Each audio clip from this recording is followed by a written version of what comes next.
दोस्तों, तारीख थी 14 अगस्त 1947। आज से तकरीबन 73 साल पहले चारों तरफ गहमा गहमी का माहौल था। एक तरफ लोगों के अंदर आजादी को लेकर उत्साह बढ़ता जा रहा था, मगर दूसरी तरफ अखंड भारत दो हिस्सों में बंटने की तैयारी पर था। समय रात के करीब 9 बज रहे थे।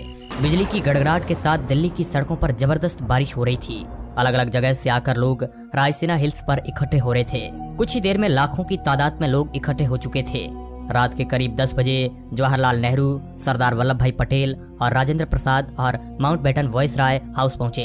अब कुछ ही समय बचा था भारत को आजाद होने में। कुछ लोगों के चेहरे पर मायूसी थी तो कुछ लोगों में उत्साह। और यहाँ पर जवाहरलाल नेहरू अपनी स्पीच शुरू करते हैं। उनके भाषण की शुरुआत इन 2 लाइनों से शुरू होती है। At the stroke of the midnight hours when the world sleep, India will be awake to life and freedom. कुछ ही देर बाद वह घड़ी आ ही गई जब भारत ने आजादी की सांसें ली। रात 12 बजे शंखनाद से हमारे देश की आजादी का आरंभ हुआ था, जिसमें ग्राउंड पर खड़े लोग महात्मा गांधी के नाम के नारे लगाए जा रहे थे। और जो लोग अपने घरों में ये भाषण और सब कुछ रेडियो पर सुन रहे थे, उनकी भी खुशी का कोई ठिकाना नहीं था, क्योंकि उस समय भारत एक आजाद परिंदा हो गया था, जिसका हमने करीब 200 सालों से इंतजार किया था। 14 अगस्त सन 1947 में रात भर बारिश के बाद सुबह आसमान बिल्कुल साफ था। जब सुबह 8:30 बजे पंडित नेहरू और उनके कैबिनेट ने शपथ ली, और जिसके बाद ब्रिटिशर्स का झंडा हटाकर आजाद हिंद का झंडा लहराया गया, जिसे देख सभी की छाती चौड़ी हो गई थी, क्योंकि अब हमें वो झंडा दिखने लगा था जिसे हम बरसों से देखना चाहते थे। जब राजधानी दिल्ली में आजादी का जश्न मनाया जा रहा था, उस वक्त महात्मा गांधी दिल्ली से हजारों किमी दूर पश्चिमी बंगाल के नोआखली में थे और राज्य में शांति कायम करने का प्रयास कर रहे थे। जानकार बताते हैं कि पंडित नेहरू के ऐतिहासिक भाषण को पूरे देश ने सुना था, मगर गांधी जी नहीं सुन पाए थे।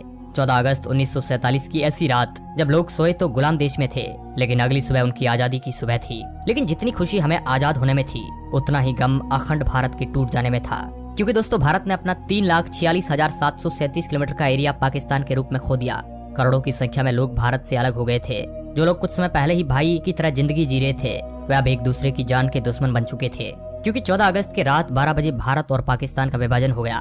भारत 2 हिस्सों में बट गया, जिसमें एक हिस्सा पाकिस्तान और दूसरा हिस्सा हिंदुस्तान के नाम हो गया था, जिस वजह से कई सारे दंगे हुए। जो लोग खुद को पाकिस्तान में सुरक्षित महसूस समझते थे, वे वहां चले गए, और जो लोग भारत में सुरक्षित महसूस कर रहे थे, वे यहाँ पर आ गए। कहा जाता है कि करोड़ों लोग पलायन को मजबूर हो गए थे। इन दंगों में हजारों लोग मौत के घाट उतर गए थे। ये उस समय दुनिया का संभवतः सबसे बड़ा विस्थापन था, और ये सारा खेल अंग्रेजी हुकूमत का ही था, जिसने डिवाइड एंड रूल का खेल पहले से ही खेल रखा था, जहाँ पर उन्होंने हिंदुस्तान के अंदर हिंदू और मुस्लिम के बीज भर दिए थे। वरना आजादी के पहले तक हम सभी भाइयों की तरह साथ में जी रहे थे। वो तो अंग्रेज ही थे जिन्होंने हमें हमारी जाति के आधार पर हमारा व्यक्तित्व याद दिलाया, जिसके बाद हम आपस में ही लड़ने लगे। और दोस्तों, हिंदुस्तान और पाकिस्तान के विभाजन की सबसे बड़ी वजह ये भी थी कि मोहम्मद अली जिन्ना देश के पहले प्रधानमंत्री बनना चाहते थे, लेकिन पंडित जवाहरलाल नेहरू को प्रधानमंत्री बनाने का वादा महात्मा गांधी पहले ही कर चुके थे, जिस वजह से मोहम्मद अली जिन्ना ने अपना अलग देश मांगा, और इसी वजह से ये सारा फसाद शुरू हुआ, जो 15 अगस्त सन 1947 में खत्म हुआ। दोस्तों, हम आपको बता दें कि भारत को आजाद करने की बात बहुत पहले से ही चल रही थी, और इसी वजह से ब्रिटिशर्स ने माउंटबेटन को भारत का आखिरी वायसराय बनाया था, ताकि इसके बाद भारत को आजाद देश घोषित कर दिया जाए। लेकिन भारत के हिंदू और मुसलमान भाई आपस में ही लड़ने में उतारू थे, और यही ब्रिटिशर्स चाहते भी थे, क्योंकि ये लड़ाई की चिंगारी उन्होंने ही लगाई थी, जो आग बनकर अब तक हमारे सीने में जल रही है। लेकिन दोस्तों, इससे भी ज्यादा अफसोस की बात यह है कि ब्रिटिशर्स ने हमारे साथ हर वो जुल्म किए, जो हम याद करें तो हमारी आंखों में आंसू आ जाते हैं।